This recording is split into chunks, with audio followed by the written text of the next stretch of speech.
Yes. But let's jump right into our top stories. Big one yesterday, the UAE announced 10 principles for the next 50 years. Look, guys, as always, the UAE is always looking ahead. But what's incredible in this country is as the public, as residents, we get a little bit of an insight into what they're planning. So as part of the 50th year anniversary this year, big announcements came through from the UAE government as they unveiled 50 new national development projects, along with 10 new principles that will guide the governance for the next 50 years. Some of the visa stories, they grabbed a lot of headlines that Simran's going to take us through in a little bit. But what I'm going to run through is the principles of the next 50 years. These were announced by His Highness Sheikh Mohammed bin Rashid Al Maktoum, Vice President, Prime Minister of the UAE and ruler of Dubai, on Twitter yesterday. And it's basically a quick summary of what will guide governance and what will lead the government in terms of their policies for the next 50 years, which is really incredible. It's really something. Yeah. And you can see the principles of the next 50. He shared them on Twitter. And I'm just going to go through a quick summary, if I may. He basically said, as the UAE approaches its Golden Jubilee, the country is entering a new phase in its history. Now, all of these have been directed by Sheikh Khalifa bin Zayed Al Nahyan and also, of course, discussed with Sheikh Mohammed bin Zayed. And the roadmap for the 50 includes the 10 principles. The first principle, the major priority shall remain strengthening the union, its institutions, legislations.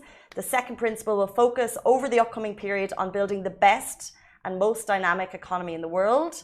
The third principle is a tool that aims to serve the UAE's higher national goals. The fourth principle, the main future driver for growth, is human capital.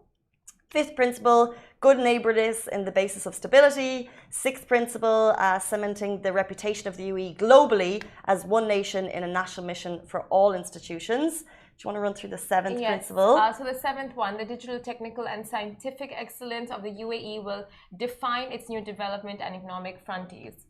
The eighth principle, the value system in the UAE shall remain based on openness and tolerance.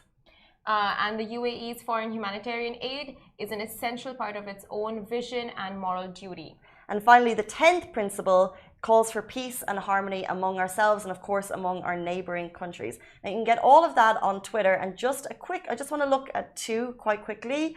The second principle, they said, to completely focus over the upcoming period on building the best and most dynamic economy in the world. So that's going to be a guiding principle and what a lot of the structures will follow. And also the fourth principle is that the main future driver for growth is human capital. That means we're going to see a lot of development in the educational system, a lot of resources into attracting talent into the UAE, which we're already seeing with lots of visas, retaining specialists here in the UAE. That's already something that we've seen with 10-year visas, but that possibly means more. And also continuously building skills or what shall keep the UAE at the top. So this is continuing on what we're already doing. Now, more information will always trickle down. There will be a lot of resources that go in behind and pushing the growth, but this is what's going to guide the UAE for the next 50 years. Primarily economy, tolerance, openness, and of course,